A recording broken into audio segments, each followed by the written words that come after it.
Because you guys mega demanded it, and because I mega care, on today's episode we're going to be taking a look at one of my favorite Megadeth riffs of all time, the intro of Lucretia.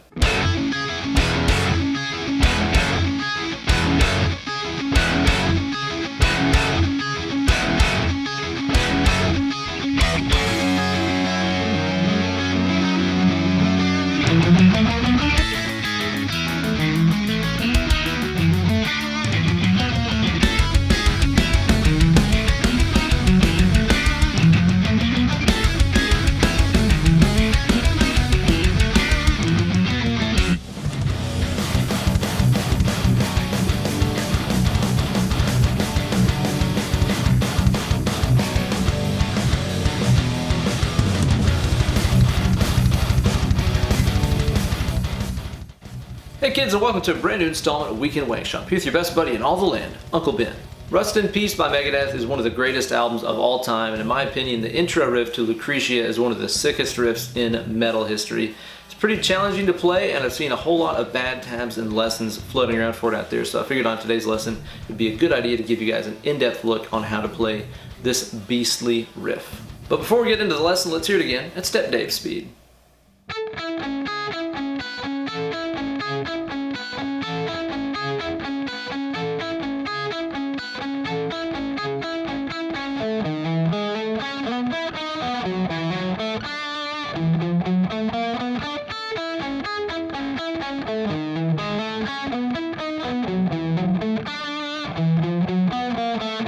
And as always, for a full Mega tab on this week's lesson, be sure to visit my Instagram page over at Ben Eller Guitars. Give me a follow, find the tab for this week's lesson, then upload a video of yourself shredding through it, along with the hashtag Weekend Wankshop. So what we're going to do first is this lightly palm muted figure on the top 3 strings, and it gets repeated 8 times in a row. And the way I like to play it here is with my first finger on the 5 on the high E, my middle finger on the B5, and then my ring finger here on the G6.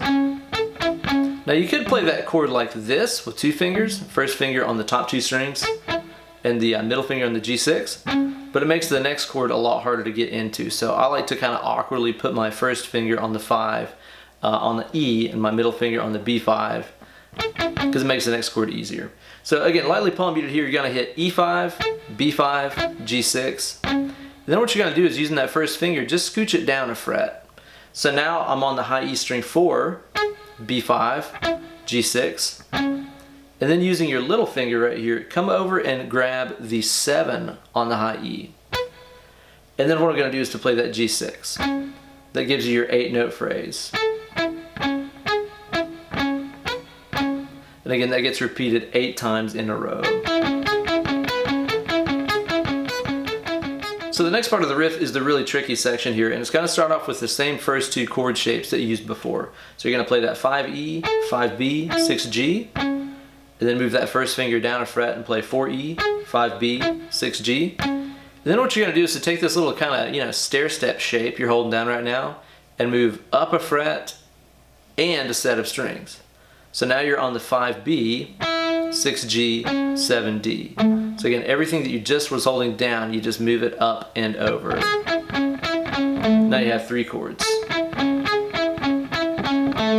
After this, using your first finger, you're going to play the 6 on the A, hammer on the 7, A, then do the same thing on the D string. So that's, play the 6 on the G, then you're going to come back and play that 7 on the D. This time I recommend doing it with your ring finger because you're going to slide into the 9. It might seem kind of awkward to go with these 2 and then suddenly switch fingers to your third finger like that, but it's totally worth it. It makes the next phrase a whole lot easier to play. So after you hit that D7 and slide to 9, you're going to hit the 9G. See how I just rolled my finger down? 8 on the G, 9 on the D again, 9 on the A. So your ring finger's doing a lot of work with those kind of rolling bars right here. It's a real pain in the ass to play. 7 on the A, hammering to 9, 7D, 7G. If you're looking for an excuse to work on those rolling bars, this is definitely it. Again, you can't play this, you know, picking your finger up and setting it back down. You really have to make your finger do the worm. You know what I mean? Going from the tip of the finger to the knuckle to make some of these rolling bars happen. And then you have your first ending lick. There's another ending lick we'll talk about here in a second. But basically this is just me playing 7, 8, 9 on the A, 7, 8, 9 on the D, and then 7 on the G. That's the entire first half of the second section. So we're going to have the first 2 chords from the intro, up and over, little hammer-on lick, don't forget to slide, then it's those rolling bars, and then your first ending lick. After this, you're going to repeat everything except for that last ending lick. So let's play up to it and I'll show you the second ending lick.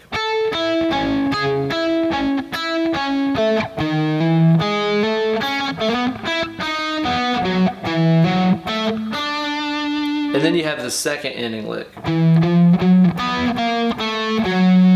So this is me playing 7, 8, 9 on the A, and then rolling that ring finger down onto the 9 on the D, and I'm going to walk down this time.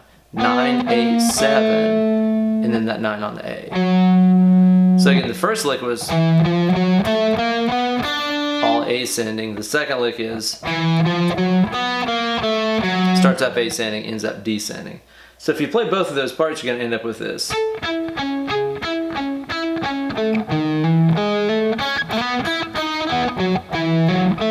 First ending.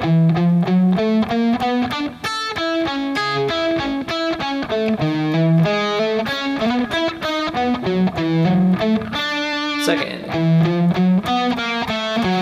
So now that you got the positions down for this mega riff, let's spend a second here and talk about the picking, which is going to make it a little bit easier to play and sound right if you do it correctly here. My kind of picking philosophy when it comes to stuff like this is to put the pick going in the direction of the next string. So for the first section, just play up, up, down, down, like that. Up, down, down. So the second section of the riff, you could really do a million different ways, but I'll show you the way that I end up falling into it most of the time. Now I'm going to start off with the whole up, down thing again, then up, down again. And then for this set, I'm going to go up. And I'm doing that because after this D string, I'm going to the A string, which again is above me, so it's okay to do an upstroke. So up, down, down, up. Now for this next section, I'm going to do some downstrokes. So those are just 2 downs. And then I'll do an up right here. Again, because I'm going to the D string next, it kind of makes sense for my pick to be traveling up. So that's down, down, up, down. Okay? Then I'll go downstroke on the G, upstroke on the G, 2 ups,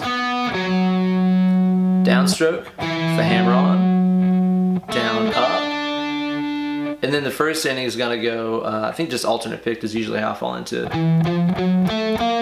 Yeah, down, up, down, down. Pretty simple. And then after that, it's all the same stuff, but with the second ending, which again, I will usually just play down, up, down, down.